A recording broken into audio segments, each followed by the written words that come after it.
Good morning, students. Welcome to your English class. Today we will continue our chapter The Best Christmas Gift in the World. Okay, so we have read that there were war going on. World War First चल रहा था between Britain and German and suddenly they start celebrating Christmas. War के बीच में ही दो group आपस में Christmas celebrate करने लग गए, वाइन शेयर कर रहे थे, सॉसेज शेयर कर रहे थे, बातें कर रहे थे, मजाक कर रहे थे और अपनी लाइफ डिस्कस कर रहे थे. So let's continue after that. Then someone, I don't know who, bought out football. फिर अचानक से बीच में पता नहीं कौन फुटबॉल के बारे में बात करना शुरू कर दी. उसने फुटबॉल बीच में लिया. Great coats were dumped in piles to make goal post and next thing we knew it was Tommy against Fritz out in the middle of no man's land. तो उन्होंने क्या किया, गोल पोस्ट के लिए great quotes ज़मीन में गाड़ दिए. मतलब जो ग्रेट कोट मतलब होता है कि जो बड़े बड़े कोट होते हैं ना, लंबे लंबे कोट, वो कोट उन्होंने ज़मीन में गाड़ दिए गोल पोस्ट बनाने के लिए. और अगले ही चीज़ वो क्या देखते हैं, टॉमी और फ्रिट्स बीच में नो मैंस लैंड में एक दूसरे के अगेंस्ट फुटबॉल के लिए खड़े हैं. What was Tommy and फ्रिट्स? Yes, Tommy किसे बुलाते हैं हम, ब्रिटेन के जो सोल्जर हैं, और फ्रिट्स क्या हैं, जर्मन सोल्जर्स को. Hans Wolf and I looked on the cheered, clapping our hands and stamping our feet to keep out the cold as much as anything. तो जो हांस वुल्फ है जो उनके लीडर थे, और जो ये हमारा जो राइटर है वो लीडर था, ये लोगों को चीयर कर रहे थे, क्लैपिंग कर रहे थे और पैर पटक रहे थे ताकि वो अपने आप को गर्म रख सके और ठंड को दूर भगा सके. There was a moment when I noticed our breath mingling in the air between us. एक मोमेंट ऐसा आया जब उन्होंने फील किया कि उनकी जो हवा है, जो ब्रेथ है, उनकी जो सांसें हैं वो आपस में मिल रही है. He saw it too and smiled. Jim McPherson, he said after a while, I think this is how we should resolve this war, a football match. No one dies in a football match. No children are orphaned. No wives become widow. तो उसने एकदम से कहा बीच में कि gym मैकफर्न, हमें ये जो युद्ध चल रहा है इसे भी इसी तरह फुटबॉल खेल के ही निपटा देना चाहिए. फुटबॉल में कोई नहीं मरता है, ना कोई बच्चा अनाथ होता है, ना कोई औरत विधवा होती है. तो हमें फ़ुटबॉल खेल के इस वॉर को ख़त्म कर देना चाहिए. I would prefer cricket. तो जो हमारा राइटर उसने कहा कि मुझे क्रिकेट पसंद है. I told him. Then we Tommies could be sure of winning probably. फिर वो कहते हैं कि हाँ, उसमें हमारे जो ब्रिटेन वाले हैं ज़रूर जीत जाएंगे. We laughed at that and together we watch the game. हम दोनों इस बात पे हंसे और साथ में बैठ के वो गेम देखा. सैड टू से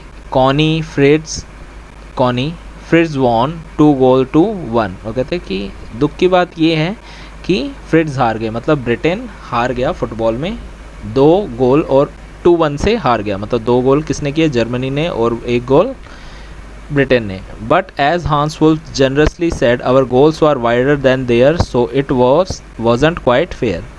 तो उन्होंने कहा कि जो हमारा गोल पोस्ट था वो थोड़ा ज़्यादा बड़ा था, तो गोल मारने में आसानी थी. तो उन्होंने कहा कि ये फेयर नहीं था. ठीक है, उन्होंने खुद ने माना कि ये फेयर नहीं था. The time came and all too soon when the game was finish, the snap and the rum and the sausage had long since run out and we knew it was all over. कुछ time बाद जो उनकी जो drinks थी, रम था और जो sausage थे वो ख़त्म हो गया और उन्हें पता लग गया कि हाँ, अब ख़त्म हो चुका है ये सब.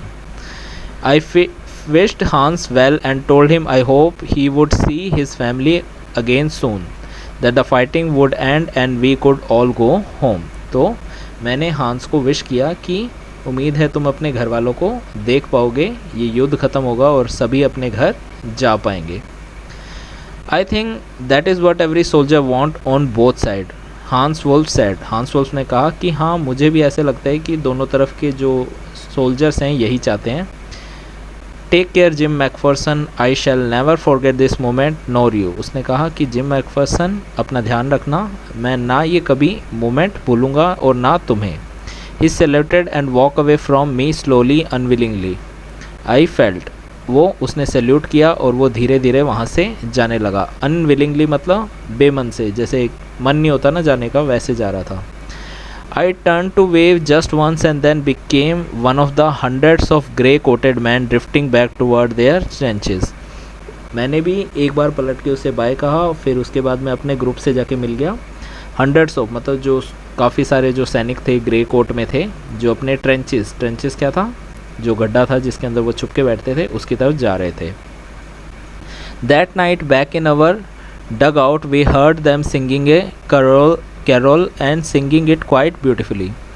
उस रात उन्होंने अपने डगआउट में, अपने ट्रेंच में बैठ के ही सुना कि जो सामने वाले सोल्जर्स थे वो कैरोल गा रहे थे, मतलब क्रिसमस पे एक सॉन्ग होता है, वो गाना गा रहे थे और वो काफ़ी अच्छे से गा रहे थे। It was Stille Nacht silent night, उस गाने का टाइटल क्या था, silent night.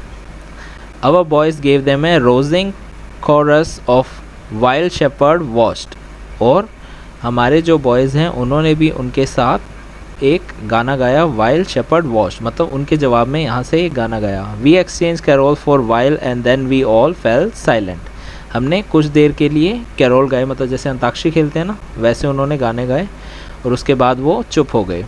We had our time of peace and goodwill, a time I will treasure as long as I live. उन्होंने एक शांति और एक अच्छा टाइम वहाँ पे स्पेंड किया वॉर के बीच में, और वो टाइम वो हमेशा अपने लिए एकदम ट्रेजर की तरह, एक ख़जाने की तरह संभाल के रखना चाहता है। Dear Connie, by Christmas time next year this war will be nothing but a distance and terrible memory. उसने कहा कि अगले साल क्रिसमस तक मुझे यकीन है कि ये जो वॉर है ये बस एक बुरी याद बन के ही रह जाएगा। I know from all that happen today how much both army long for piece. उसने कहा मुझे आज की जो घटना है उससे पता लग रहा है कि दोनों तरफ के लोग कितनी शांति चाहते हैं। We shall be together again soon, I am sure of it. उसने कहा कि हम साथ में होंगे, I am sure. Your loving Jim, उसने कहा तुम्हारा प्यारा जिम। So I hope you have understood this much. Then there is the third part of this chapter. इसके अंदर हम पता करेंगे कि जो हमारा रियल राइटर है उसने उस लेटर के साथ क्या किया। So till then you have to read this part again so you can memorize it well. That's all for today. Thank you and have a nice day.